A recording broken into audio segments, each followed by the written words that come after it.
Assalamualaikum warahmatullahi wabarakatuh. Salam sejahtera untuk teman-teman.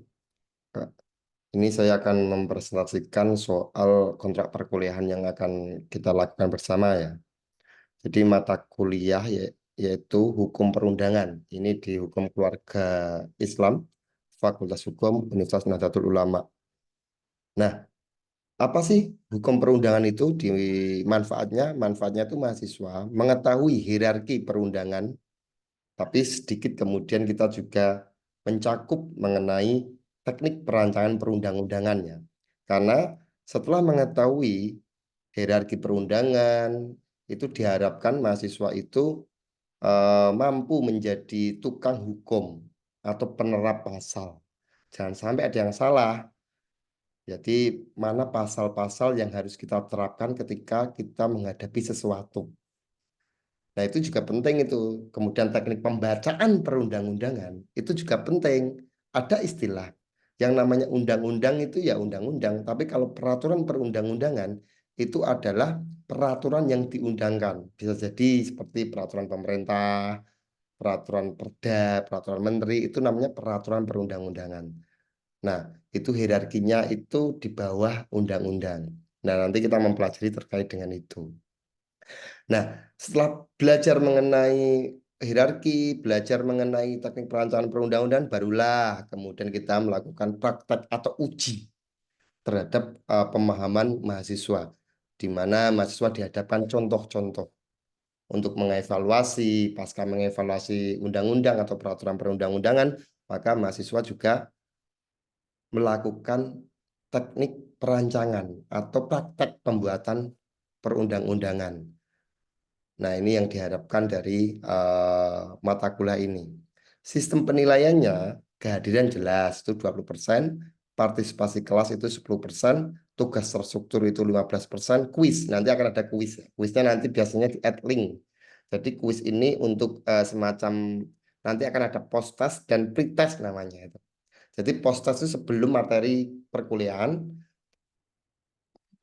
prioritas sebelum materi perkuliahan, kalau postas itu setelah materi perkuliahan supaya ada tolok ukur pemahaman mahasiswa sebelum mempelajari dan sesudah mempelajari. Itu biasanya nanti di setiap sesi. Baru kemudian UTS itu 30%, UAS itu 30%. Nah, tata tertibnya bagaimana?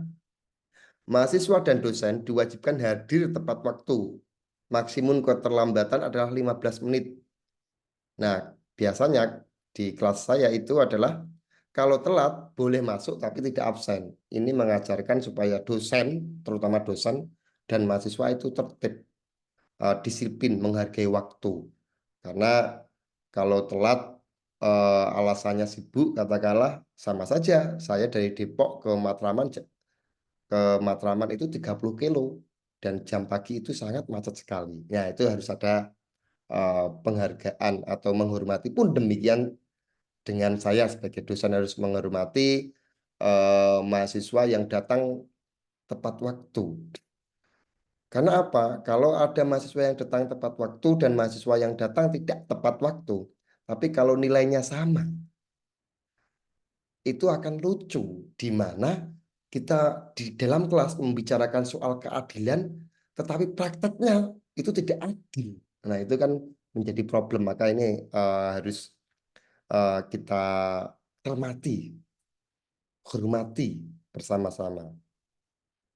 Yang kedua, mahasiswa dan dosen harus berpakaian rapi. Kalau pakai kaos, ya kaos berkerah lah ya. Atau minimal pakai blazer, tidak masalah.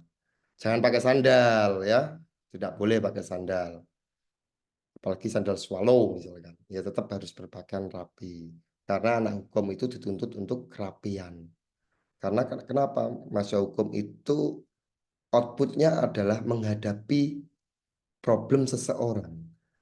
Gimana bisa menghadapi problem seseorang kalau dia tidak bisa menyelesaikan problemnya sendiri. Tiga, mahasiswa diwajibkan memiliki 2 buku referensi dan dibawa waktu di dalam kelas.